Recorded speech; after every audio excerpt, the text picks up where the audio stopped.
दीजिए क्या क्या बनाना है और कितने लोग आ रहे हैं। सुनील की मौसी जी और उनका पूरा परिवार आ रहा है। कुल मिलाकर 3 लोग और हमें मिलाकर हुए 9 लोग। तो अभी से ही तैयारी करना शुरू कर दो। और हाँ, घर की सफाई भी कर देना, हाँ, अच्छे से। जी मम्मी जी, सब काम हो जाएगा, आप चिंता मत कीजिए। पल्लवी शिवानी को घर में मेहमान आने वाले हैं इसके बारे में बताती है। क्या 9 लोगों का खाना बनाना होगा, घर की सफाई करनी है?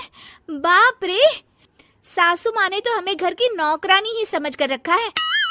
ऐसा नहीं बोलते शिवानी, हम इस घर की बहू हैं और घर के काम करना हमारा फर्ज है।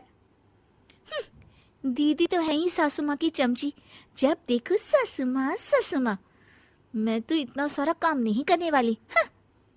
शिवानी कपड़े लेकर गमला साफ कर रही होती है और चक्कर आने का नाटक करने लगती है। मेरा सर चकरा रहा है। तभी वहां पल्लवी और सासू माँ जाते हैं। अरे बहू, क्या हो गया तुम्हें? मम्मी जी, बहुत तेज सर में दर्द हो रहा है।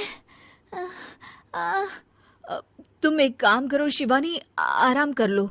नहीं नहीं दीदी, घर में मेहमान आने वाले हैं, मुझे आपकी मदद करनी चाहिए।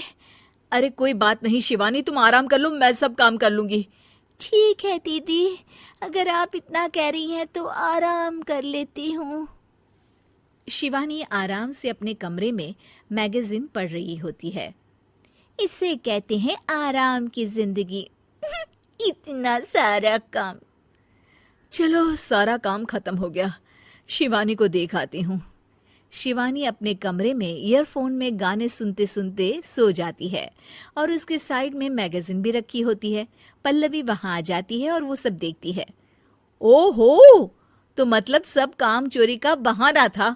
अभी बताती हूँ इसको। घर का सारा काम मुझे करना पड़ा और ये महारानी यहाँ मैगजीन पढ़ रही है, गाने सुन रही है। पल्लवी रसोई से एक प्लेट और चम्मच लेकर आती है और शिवानी को थाली बजाकर उठाने लगती है। शिवानी अचानक से उठती है। उठ गई महारानी, गाने भी सुन लिए, मैगजीन भी पढ़ ली। तुम तो बहुत बड़ी झूठी निकली शिवानी। तुमने सर दर्द का बहाना बनाया ताकि काम करने से बच सको। हाँ, बनाया बहाना, तो क्या करती, इतने सारे काम करती। मुझे कोई शौक नहीं है चापलूसी का। क्या चापलूसी? तुम्हें लगता है कि मैं सारे काम चापलूसी के लिए कर रही हूँ? और नहीं तो क्या। तभी वहां सासू माँ आ जाती हैं। अरे बहू, वो लोग बस आने ही वाले हैं, तुम तैयारियां कर लो। जी सासू माँ, तुझे तो मैं बाद में देखती हूँ। सब खाना खाने बैठते हैं और खाना शुरू करते हैं। तभी सुनील की मौसी बोलती है। वाह भाई वाह, खाना तो बहुत ही अच्छा बना है सुषमा जी, एक एक चीज में क्या स्वाद है। ये सुनकर शिवानी मुंह बना लेती है। उसे अपनी जेठानी की इतनी तारीफ रास नहीं आती।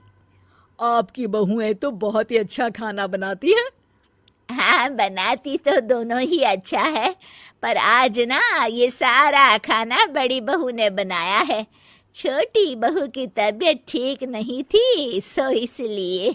मानना पड़ेगा सुषमा जी, आपकी बड़ी बहू तो बहुत ही गुणवान है। पल्लवी की तारीफ सुनकर शिवानी को जलन होती है। पल्लवी ये सुनकर खुश हो जाती है और शिवानी की तरफ देखकर उसे चिढ़ाती है। कुछ देर बाद मेहमानों के जाने का वक्त हो जाता है। मौसी जी सबके लिए उपहार लाई होती है। वो सबको शगुन के पैसे देती हैं और अंत में पल्लवी के पास आती है। तुम्हारे लिए शगुन का लिफाफा तो है ही, पर बहू तुम्हें एक और उपहार भी मिलेगा इतना अच्छा खाना बनाने के लिए। मौसी अपने सोने के कंगन निकालकर पल्लवी को पहना देती है। ये लो, ये मेरे मनपसंद कंगन है, अब से ये तुम्हारे हुए। धन्यवाद मौसी जी।